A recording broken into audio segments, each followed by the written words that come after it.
할렐루야. 오늘도 함께 예배드리는 우리 모두에게 주님이 준비하신 평강과 그리고 삶의 만족 그리고 은혜가 함께하기를 주의 이름으로 간절히 기원합니다. 미국의 심리학자 매슬로우는 우리 인간에게는 삶에 가장 필요한 5가지 그러한 욕구가 있다고 이야기를 합니다. 첫째가 생리적인 욕구고요. 두 번째가 안전에 대한 욕구고, 세 번째가 애정과 소속감에 대한 욕구, 네 번째가 존경, 즉 이제 자존감에 대한 욕구, 그리고 마지막이 자아실현, 꿈을 이루고자 하는 이 욕구 5가지가 우리에게는 이제 항상 삶에 필요하다는 것입니다. 조금 더 부연 설명을 좀 드려보고자 합니다. 생리적인 욕구는 말 그대로 우리가 살면서 아주 필요한 삶의 음식, 또 산소, 그리고 물, 휴식, 그리고 성에 대한 욕구, 이런 것들이 생리적인 욕구입니다. 그래서 우리는 나도 모르게 배고프면 먹고 싶고, 그리고 목이 마르면 물을 마시고 싶어지고, 또 잠이 오려고 하면 잠을 자고 싶어지는 것입니다. 이 모든 것은 그냥 생리적인, 누구에게나 오는 그러한 욕구지요. 다음으로는 우리는 살면서 늘 안전하기를 원합니다. 참 전 세계에서 이 적대 국가가 되어져서 지금 살고 있는 나라, 남북으로 갈려진 나라가 대한민국, 북한하고 남한이지요. 늘 어떤 미사일이 발사될 때마다 요즘에는 또 오물풍선을 날리기도 하는, 그래서 늘 어떻게 보면은 가까운 곳에서 늘 이 안전에 대한 그런 이제 불안감이 우리에게 늘 있음을 우리는 겪으며 살고 있습니다.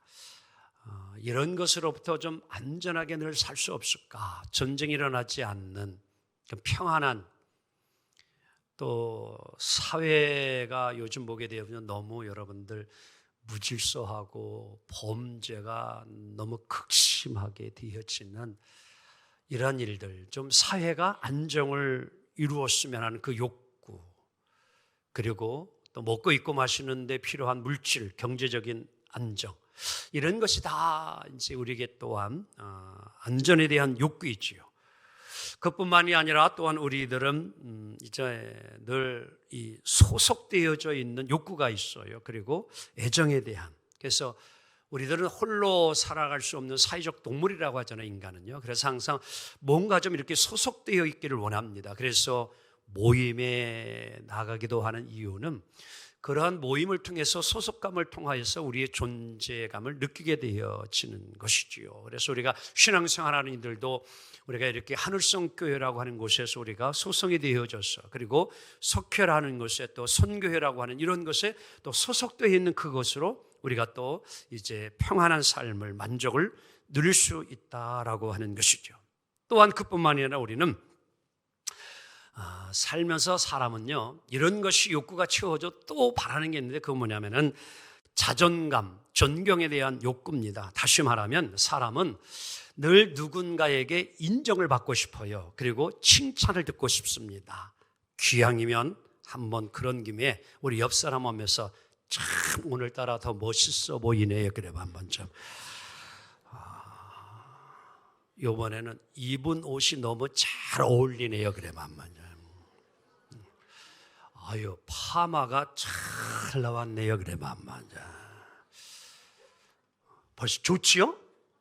이 욕구 있는 거예요. 우리는요, 늘 사람은 이렇게 칭찬받고 싶어 해요. 내 존재감에 대한 인정을 받고 싶은 거예요. 또 한 가지가 있다면은 우리는 사람은 소원이 있어요. 꿈이 있어요. 그래서 뭔가 늘 이루고 싶은, 그래서 이 꿈이 이루어지고 성취가 되어지면 거기에 뭐예요? 만족하죠. 그렇죠? 기쁘고 행복해요. 이 성취를 통해서 삶의 행복, 만족, 즐거움을 우리가 누릴 수 있다. 이렇게 이제 느끼고 살아가는 것입니다. 그렇다면 정말 여러분 한번 스스로에게 한번 물어보면 어떨까요? 여러분들은 삶에 정말 만족하십니까? 일부 예배자들은 그래도 서너 명이 아멘을 하던데 질문하니까 거침없이 고민도 안 하고 여러분은 삶에 만족하십니까? 하니까 그냥 서너 분이 아멘 이러더라고요. 근데 2부 사람들은 은혜가 없는 것 같아 보니까 가정생활, 직장생활, 학교생활, 아니 우리 믿는 이들 여러분 신앙생활, 교회생활 만족하세요? 예, 그래요. 그런데 억지 춘향 같아 지금 솔직히 많은 사람들이 만족하다기보다는 만족하지 못하다는 그러한 입술의 고백들이 많은 것 같아요. 오히려요. 돈도 부족하고 나는 건강이 좀 안 좋은 것 같고 요즘 환경이 너무 힘들고 어렵고 그래서 참 많은 사람들이 보면은 정말 만나자마자 나는 행복합니다. 나는 정말 모든 면에 풍족합니다. 너무너무 삶이 기쁩니다. 이런 사람 보기가 쉽지 않아요. 한번 이번에는 이렇게 옆 사람 오면서 성경에도 있는데 다 같이 나는 행복합니다. 그래봐 먼저. 그렇게 고백해야 행복한 삶이 이루어질 줄로 믿습니다. 근데 오늘 보니까요, 정말 나는 부족함이 하나도 없다고 고백한 그러한 인물이 하나 있어요. 누구냐? 오늘 시편 23편을 기록한 바로 다윗이라는 사람입니다. 그는 나는 부족함이 있도다 없도다? 없도다 그랬어요. 어떻게 다윗은 이렇게 나는 부족함이 없다 이러한 고백을 할 수 있는 삶을 고백할 수 있을까요? 실은 다윗을 여러분 이렇게 성경에 나온 그의 삶을 이렇게 조사하고 연구해 보면은요, 어떤 인물이었냐면요, 실은 다윗은 가정에 태어났을 때요 형제들이 참 많았어요. 8명의 아들들이 있었는데 그걸 어떻게 할 수 있냐고 하면요, 이스라엘 백성들이 다른 나라들처럼 우리나라도 왕을 좀 임금이 있으면 좋겠다, 대통령을 세워주면 좋겠다 이래요. 그런데 하나님은 신정 정치를 이스라엘 하기를 원했는데 이스라엘 백성들이 하도 그러니까 하나님도 그래? 너희들 그렇게 원하냐? 그래서 이제 사무엘 선지자를 통하여 가지고 이제 이스라엘에 왕을 세우려고 이제 이새라고 하는 자를 찾아가게 합니다. 그 당시만 해도 이제 이 사울 왕이 먼저 왕으로 초대 왕으로 있었는데 또 왕을 세우면은 문제가 될 것 같아 가지고 몰래 가서 이제 왕을 세우려 하는 거예요. 그래서 이새라는 그 집에 가 가지고 이제 아들들을 불러서 이제 기름을 부어 왕을 다음 세우려고 하는데 첫째, 둘째, 셋째 막 지나가는데 사무엘 선지자 볼 때 야 첫째들 잘생기고 훌륭하고 그래서 막 하려니까 하나님이 no, 패스. 둘째 패스. 셋째 패스. 아니 사무엘 선지자 볼 때에는 잘생기고 훌륭하고 대단하게 보이는데 하나님은 아니시라는 거예요. 그래서 다 지나가게 하고 7째까지 다 지나가는데 보니까 없어 더 이상요. 그러니까 사무엘 선지자가 이거 어떻게 된 건가? 혹시 옆 사람 오면서 더 있어요? 그래 봐. 그러니까 이새 아버지가 있어요. 지금 저기 들에서 뭐 하고 있는 이 양치고 있는 막둥이 그 다윗이 있어요. 그러니까 그럼 빨리 데려오라고. 그래가지고 이제 다윗이 어린 다윗이 그 거기서 오요. 그러니까 하나님이 딱 사무엘 선지자에게 내 마음에 든다. 그러니까 그에게 기름 부어 왕을 세워라. 그래서요, 다윗에게 기름을 부어 왕을 세움을 이제 준비가 되어져요. 그처럼요, 아버지 이새가 아들들을 볼 때에도 가문을 이어가고 대를 이어갈 인물은 저 막둥이 다윗이 아니었어요. 아버지가 볼 때도 그랬어요. 별로. 왕을 세운다고 하면 만약에 여러분들 막둥이 다윗이 정말 아버지가 볼 때에도 왕감이 되어지고 대통령감이 되어지면 다들 제껴놓고 그를 먼저 불렀을 거 아니에요. 그런데 안중에도 없었어요. 다윗은요. 그런 다윗이었어요. 그런데 어느 날 이스라엘과 블레셋이 전쟁을 하잖아요. 그때 아버지 이새가 다윗에게 야, 형들 살았는지 죽었는지도 궁금하니까 너 얼른 도시락 하나 싸가지고 와서 형들 안부 좀 알아가지고 와라. 그러니까 다윗이 또 하나 들고서 쫄랑쫄랑 막 전쟁터로 가서 이렇게 보니까 어이구 분위기가 샤락한 게 뭐 이스라엘 이 군대는 시퍼렇게 그냥 뭐 겁이 먹어가지고 이러지도 못하고 저러지도 못한 이런 표정들이에요. 가만히 살펴보니까 블레셋의 골리앗 앞에 다 쫄고 있는 거예요. 이 왕과 모든 이스라엘 군대 모든 병사들이. 그래서 다윗이 그걸 보다가 왕이요, 내가 나가서 싸우겠나이다. 그러니까 저리가 네가 뭘 전쟁을 해보기를 했냐 싸워보기를 했냐 이러는 거 다 우습게 여겼어요. 다 우습게 여겼어요. 그런데 다윗이요 분명하게 확신을 가지고 얘기해요. 내가 싸워서 이길 것입니다. 그리고 하나님은 나와 함께 해주셔요. 그러니까 그래요? 그럼 한번 내 옷 좀 입어봐. 사울한 옷 입혀. 근데 그 어른의 옷을 애가 입으면 그게 무슨 질질 끌리 그러니까 아예 이거 아닙니다. 그래. 그리고 그냥 가. 그래 그때 뭐예요? 평소에 자기가 양을 키우던 이리사자 늑대로 왔을 때 물맷돌을 가지고 그들을 쫓아내는 그런 평소의 삶이 다윗에게 있었어요.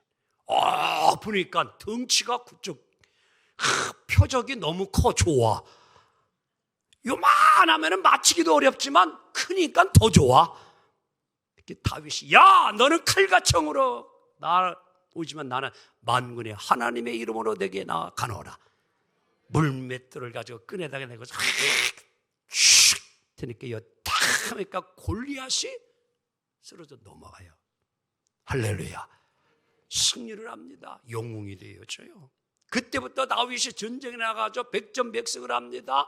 그 일로 인하여 그저 이스라엘 또 여자들은 다윗은 만만이여 사울은 천천히요. 그러니까 사울 왕이 뿔딱지가 나가지고 다윗에게 정권이 넘어갈까 봐 기회가 있을 때마다 다윗을 죽이려고 하는데 하나님이 그를 지켜줘요. 그러다가 하나님이 이제는 아니겠다.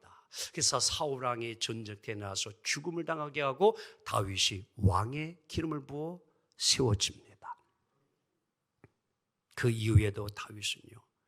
그 이전에 여러분들 10년 동안 다윗은요 도망다니는 도망자가 되어져요. 사울 왕에 피해서요.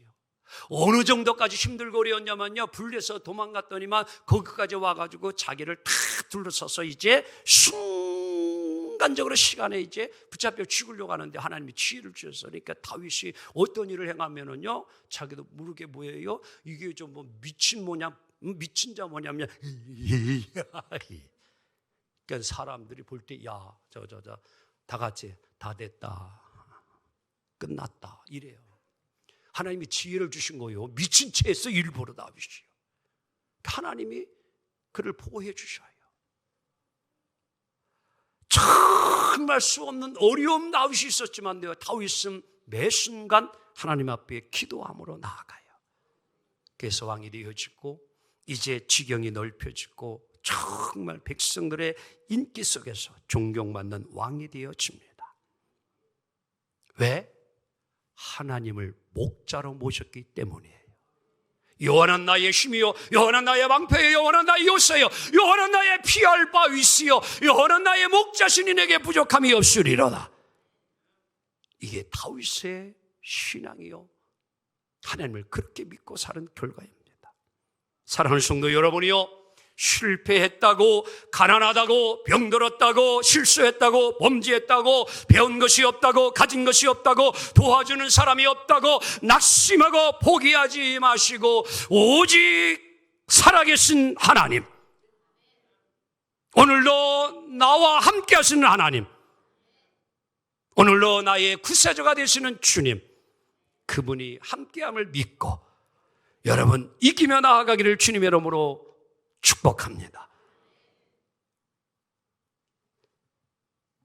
며칠 전 신문을 보니까 우리나라 역대 대통령 가운데에 가장 존경하는 대통령이 누구인가라는 설문조사를 했더라고요. 그래서 보니까 여러분 누가 제일 존경받는 인물일까요?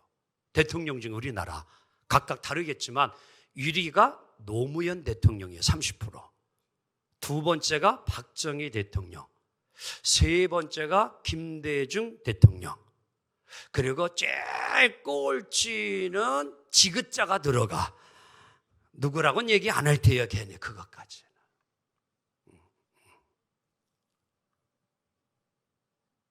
미국의 역대 대통령 가운데 여러분들 가장 존경받는 대통령이 누구지요? 에이브라함 링컨 대통령이에요. 그런데 에이브라함 링컨 대통령은요, 가난한 구두공의 아들로 태어나요. 9살 때에 엄마가 죽어요.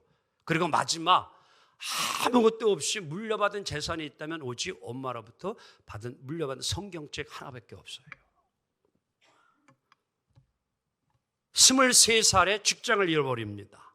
그리고 24살에 사업을 시작했는데 1년도 안 돼서 도산을 해버려요. 17년 동안 빚 갚느냐고 고생을 엄청 합니다. 26살에 사랑하는 여인 애인이 있었는데 백혈병으로 죽음을 당하게 되었죠. 이 충격으로요, 이 에이브라함 링컨이 신경쇠약, 그리고 마지막에는 여러분들 어디까지 가게 되면은요, 정신분열까지 이르게 되어 병원까지도 입원하는 일이 있었어요. 나중에 회복되었지만 그것만이 아닙니다. 29살에 주의회 대변인 선거에 도전했지만 실패를 해요. 그 이후 선거에서만 링컨은 6번을 여러분들 실패를 합니다. 31살 정부통령 선거위원 실패, 34살 하원의원 선거에서 실패, 39살 하원의원 재선거에서 실패, 45살 상원의원 선거에서 실패, 47살은 부통령 선거에서 실패, 49살 상원의원 선거에서 실패. 에이브라함 링컨은 그의 생애 가운데 공식적으로 27번의 쓰라린 실패의 맛을 보았답니다. 그런데 오늘 그의 인생에서 이러한 쓰라린 실패와 실수, 엄청난 아픔이 있었어요. 그것만이 아닙니다. 20살에 사랑하는 누나가 그에게 절 떠나요. 42살에 5살 둘째 아들이 죽습니다. 54세에 셋째 아들이 11살에 죽고요. 그리고 63살 되었을 때에 넷째 아들 19살에 하나님의 부름을 받습니다. 살아서 세 아들을 다 잃어버려요. 세 아들을 잃어버렸어요. 이게 그의 인생이었어요. 하지만 이러한 아픔과 역경 속에서도 에이브라함 링컨은 굴하지 아니하고 마르지 않는 영적 자원이 있었는데 그것은 하나님을 향한 믿음이었어요. 그래서 51살에 그는 드디어 여러분 미합중국 16대 대통령으로 당선된 줄 믿습니다. 여러분 무엇이 오늘 이를 버티게 했을까요? 무엇이 오늘도 이 에이브라함 링컨을 마르지 아니하도록 실패해도 다시 일어나고 또 도전하는 그 힘과 능력이 어디에서 왔을까요? 다름 아닌 여호와 하나님입니다. 그는 늘 힘들고 어려워도 하루 아침에 시작을 기도로 시작했어요. 신선한 아침 공기를 마시도 하나님 앞에 아침에 기도하고, 또 하루의 삶을 마무리할 때도 늘 하나님 앞에 기도하고, 그가 대통령이 되어서 전쟁 가운데서도 때로는 뭐예요? 위급한 일이 있을 때에는 천막 속에 들어가서 수건을 걸어놓고 1시간, 2시간씩 하나님 앞에 기도하는 대통령이었습니다. 그가 평소에 사랑했던 시편 34편 4절 함께 읽도록 합니다. 시작. 내가 여호와께 간구하며 내게 응답하시고 내 모든 두려움에서 나를 건지셨도다. 아멘. 바로 이 말씀을 일평생 부여잡고 살았기에 에이브러함 링컨은 마르지 않는 영적 자원으로 날마다 인생을 어떻게 같이 이겨내고 승리한 줄로 믿습니다. 사랑하는 성도 여러분, 오늘 이 마르지 않는 영적 자원 하나님은 다윗에게만 그러한 하나님이 있을까요? 그렇지 않습니다. 오늘 여러분 가족에게도 하나님은 어떤 하나님이시냐? 다 같이 참 만족을 주시는 목자 하나님이심을 믿습니다. 자, 오늘 1절 함께 다 같이 우리도 고백해 봅니다. 시작. 여호와는 나의 목자시니 내게 부족함이 없으리로다. 아멘.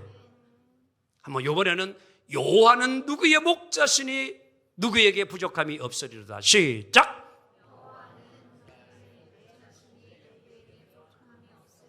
아멘. 여러분, 하나님 한 분만으로 만족하십니까? 양은요, 오직 하나만 있으면 만족합니다. 누구? 목자만 있으면 됩니다. 다른 거 없어도 돼요. 오직 한 목자만 있으면 됩니다. 양은요, 다른 짐승과는 다르게 어떤 공격할 수 있는 무기를 가진 것이 하나도 없어요. 뿔이 달린 것도 아니에요. 그리고 이빨이 강한 것도 아니에요. 그리고 뭐 뱀처럼 독이 있는 것도 아니에요. 늘 당할 수밖에 없는 그러한 모습을 가진 게 양이에요. 멀리도 바라보지 못합니다. 눈이 좋아가지고 뭐 천리안이 되어가지고 자기를 죽이려 오면은 금방 도망가면 되는데 가까이 있는 것도 잘 보지 못하는 게 이게 양이에요. 정말 부족함이 많은 그게 양의 특징이에요. 그런데 오늘 이러한 양과 같은 자에게 오직 하나만 있으면 전혀 부족함이 없는데 그게 누구의? 목자입니다. 아멘. 선한 목자만 있으면 양은 전혀 부족하지 않습니다. 왜? 2절 함께 보도록 합니다. 시작. 그가 나를 푸른 풀밭에 누이시며 쉴 만한 물가로 인도하시는도다. 아멘. 목자만 있으면 양은 아쉬울 게 없어요. 부족함이 없어요. 왜? 목자의 음성만 따라가면 거기에 푸른 초장이 쫙 펼쳐집니다. 할렐루야. 목마를 때에 목자의 음성을 듣고 따라가면 그곳에 뭐예요? 마르지 아니하는 샘이 쉴 만한 물가가 있습니다. 아멘. 그래서 오늘 양에게 목자 한 분만 있으면 양은 전혀 부족함이 없습니다. 한번 옆 사람에서 그대는 나의 전부요 그래봐. 나는 당신만 있으면 족합니다 그래봐요. 아멘.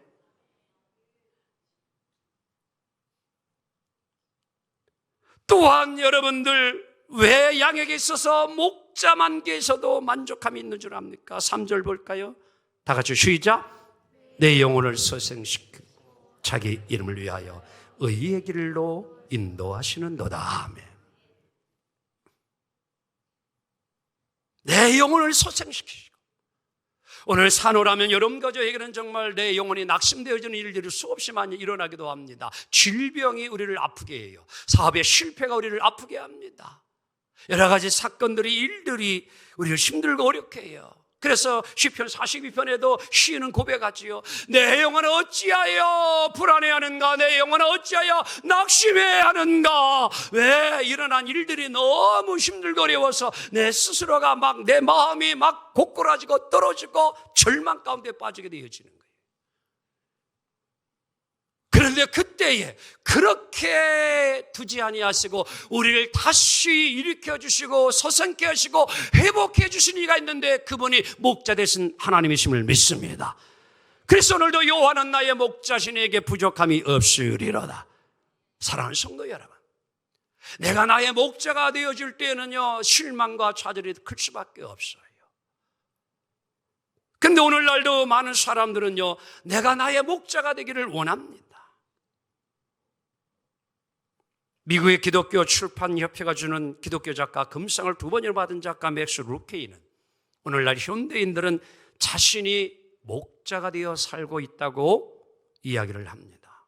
그러면서 그것을 풍자하면서 시편 23편을 다시 이렇게 패러디를 해서 글을 쓴 것이 있는데 함께 한번 읽어볼까요? 시작. 나의 목자는 나 자신이니 언제나 부족하리로다. 내가 이 백화점에서 저 쇼핑센터로, 이 병원에서 저 요양원으로 안식을 찾아 헤매고 다니나 결코 안식을 얻지 못하리로다. 내가 사망의 음침한 골짜기를 기어다니며 안절부절하는도다. 구층계에서부터 전선에 이르기까지 모든 것을 두려워하며 어머니의 치맛꼬리를 잡고 늘어지기 시작하리로다. 그다음 매주 열리는 직원 회의에 들어갈 때마다 적들이 나를 둘러쌀 것이며 집에 들어간다 해도 하찮은 금붕어까지 찌푸린 얼굴로 맞을 것이다. 내가 강력 진통제로 두통에 찌든 머리에 기름을 부었으니 독한 술이 내 잔에 넘치나이다. 내 평생의 정령 고통과 불행이 나를 따르니 죽는 날까지 신에 대한 회의 속에서 영원히 거하리로다. 아멘이요? 이건 아멘이요? 아니요. 이렇게 살면 안 돼요. 여러분, 오늘 이 맥루케이라고 하는 분이 페레에 대한 이 고백이 오늘 내 모습은 아닌가 그렇게 좀 공감되지 않아요? 여호와는 나의 목자시니라고 우리가 신앙의 고백을 하면서도 때로는 정말 위급하고 어려운 일을 당할 때에는 내가 내 목자가 되어가지고 하나님은 잊어버린 채 하나님께 기도하는 걸 생각지도 아니하는 채 내 수단과 방법을 가지고 해결해 보려고 노력했던 순간들이 얼마나 많이 있느냐는 거예요. 내가 나의 목자시니 자본이 나의 목자이고 쾌락이 나의 목자이고 명예가 나의 목자이고 권력이 나의 목자이고 여호와는 나의 목자가 아니고 하나님은 나의 물주가 되시오니 이렇게만 생각하고 있지 않습니까? 사랑하는 성도 여러분, 오늘도 우리의 삶의 생각을 하나님을 정말 온전히 의지하고 살기를 원합니다. 보이지 아니하게 우리의 뇌는 지금 계속 호르몬이 분비되어지고 호르몬이 생성되어지고 호르몬이 계속 우리를 지배하고 있어요. 그런데 뇌의 호르몬이 여러분들 과다 분비가 되어지고 적게 분비가 되어지면 그 순간 우리는 정신이 돌아갑니다. 이게 뇌의 호르몬이에요. 그래서 우리 여성들도 이제 50만 되어지면 호르몬이 여성 호르몬에서 무슨 호르몬으로? 그러니까 저도 오래 살아보니까 이제 60 넘으니까 우리 아내도 무서워지더라고. 옛날하고 달라. 이게 여자가요, 막 50 넘어가고 막 지금 60 넘어가면 다 같이 아줌마는 무섭다. 정말이야, 한국의 아줌마는 무서워. 이게 왜 그러냐? 이유를 보니까 호르몬이 달라지기 때문이에요. 남성화되어져요. 근데 이게 또 남자는 또 호르몬이 뭐로 바뀌어? 여성 호르몬으로 바뀌어. 이게 참 중요한 거예요, 여러분.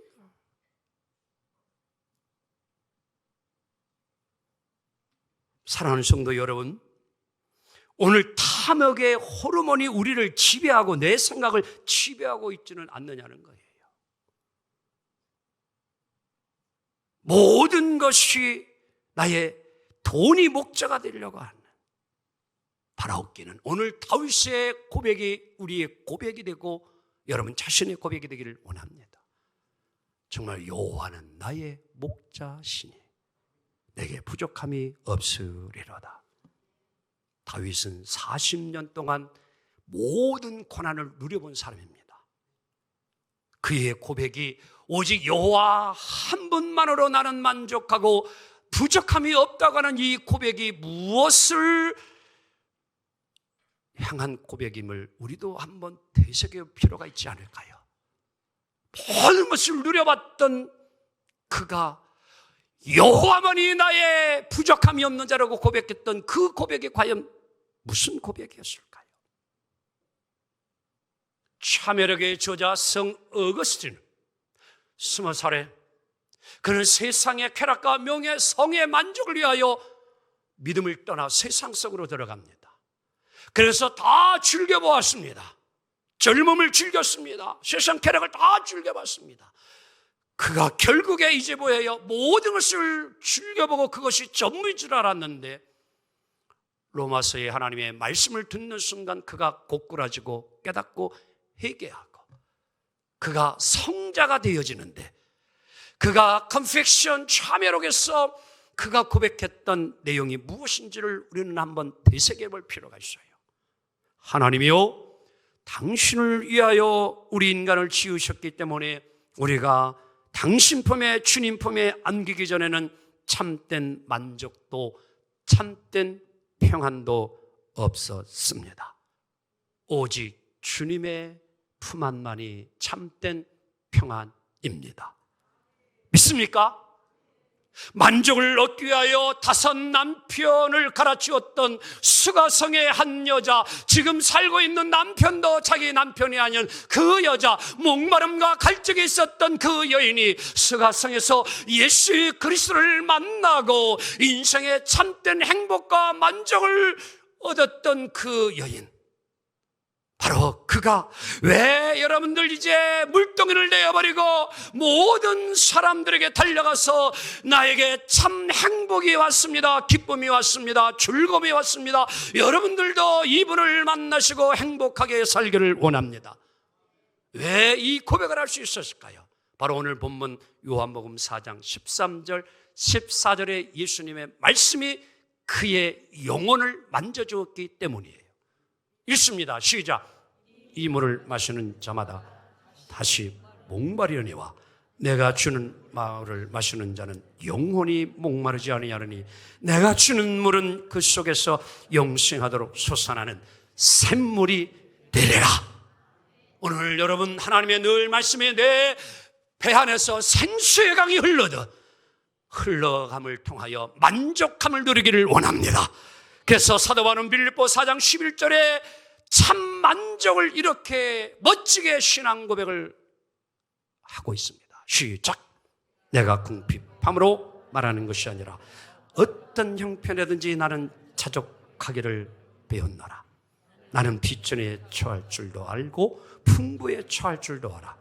모든 일 곧 배부름과 배고픔과 풍부와 궁핍에도 처할 줄 아는 일체의 비결을 배웠노라.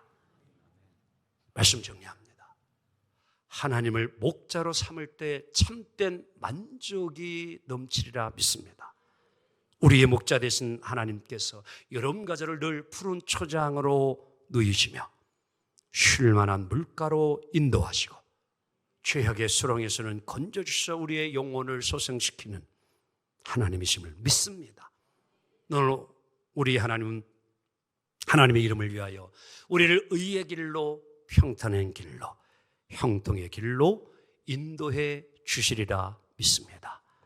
힘들고 어려울 때마다 항상 우리의 삶에 여러분들 끊이지 아니하고 마르지 아니하는 영적인 샘물과 같은 힘을 주시는 그 하나님을 늘 의지하고 승리하며 살아가기를 주님의 이름으로 축복합니다. 기도합니다. 주님,